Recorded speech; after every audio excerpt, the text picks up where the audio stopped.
এই বইটা প্রথম best seller self help book হিসেবে বুক ছিল, আর এটাতে বলা লেসনগুলো প্রতিদিনের জীবনের জন্য প্রত্যেকটা মানুষের জানা উচিত। এই বইটাতে বলা প্রিন্সিপালগুলো খুবই সহজ, আর বোথ পার্সোনাল আর প্রফেশনাল লাইফের জন্য এটা মাস্ট রিড একটা বই।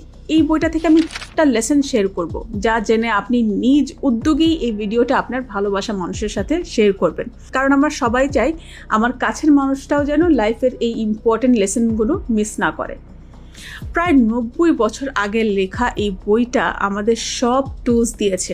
আপনি জানবেন মানুষের সাথে ব্যবহার করার কৌশল, এমন কৌশল যার দ্বারা মানুষ আপনাকে পছন্দ করবে, আর নিজের চিন্তাধারা দিয়ে কিভাবে মানুষকে আপনার কথাটাই মানাতে বাধ্য করতে পারবেন। আপনি কি লক্ষ্য করেছেন কিছু মানুষ খুব সহজেই বন্ধু বানিয়ে ফেলতে পারে, মানুষ তাদের পছন্দ করে, আপনিও তাদের পছন্দ করেন, কিন্তু ঠিক বুঝতে পারেন না কেন? কারণ হলো সেই মানুষগুলো মানুষের সাথে মেশার কৌশলগুলো জানে।